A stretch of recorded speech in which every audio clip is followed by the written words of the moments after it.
So welcome back to the Customer Journey Map Part 2. If you haven't seen Part 1, go and find that and watch that first.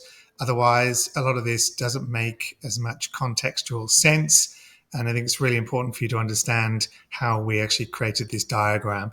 So it looks kind of overwhelming. However, it is based on the spreadsheet that not even spreadsheet, but that we created yesterday. And then this one allows you to go into a more visual representation of pretty much the same thing, but then also start to look at the touch points and potentially create some kind of flow. So this is the customer journey map. You'll see as I zoom in somewhat, it replicates the 9 A's from awareness right through to advocacy. And then down the left-hand side, it's got stage, goal, customer journey, actions, key strategies, and touch points as we go right through down to, let me just scroll down.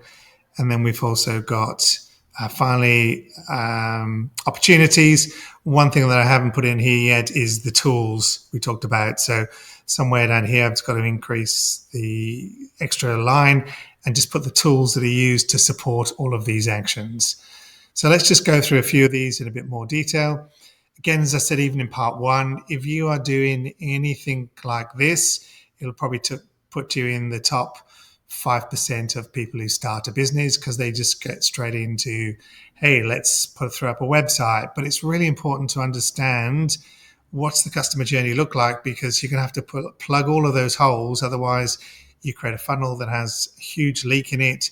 You miss all these opportunities, and you end up with putting all of your energy and focus in the wrong sections of the business journey.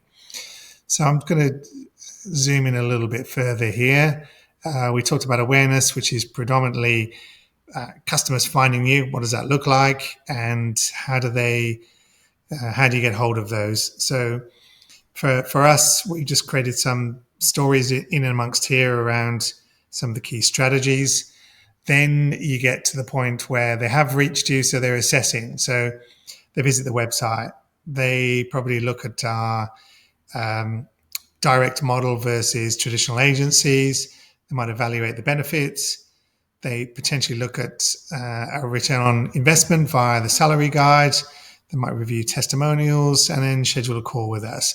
So this is them in the assess point. And again, we've got some actions, key strategies that tie into that.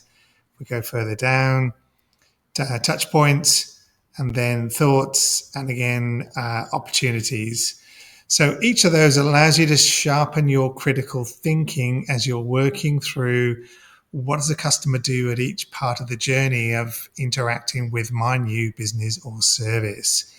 And this will be different for everybody, but it's just really important to understand that there are multiple touch points, which means just as you've got multiple things to do in a new business, but this does allow you to sort of logically start to figure out at what point do they start to do certain things inside the business, and then you focus on those of building those.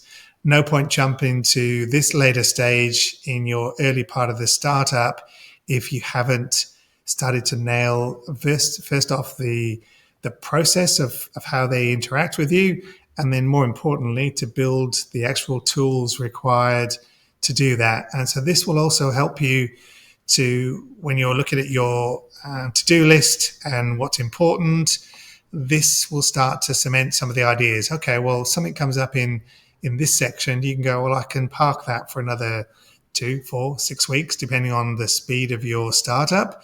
Again, we're trying to be profitable within 100 days, but this isn't our first rodeo. But this customer journey map mapped out in images on the back of what you originated in text allows you to start to get that visual representation of how they interact with you. So I hope you found this useful, and it's just one more thing that you have to do in the life of a startup. I'll see you next time in the video when we talk about something else that you have to do. Thanks for watching.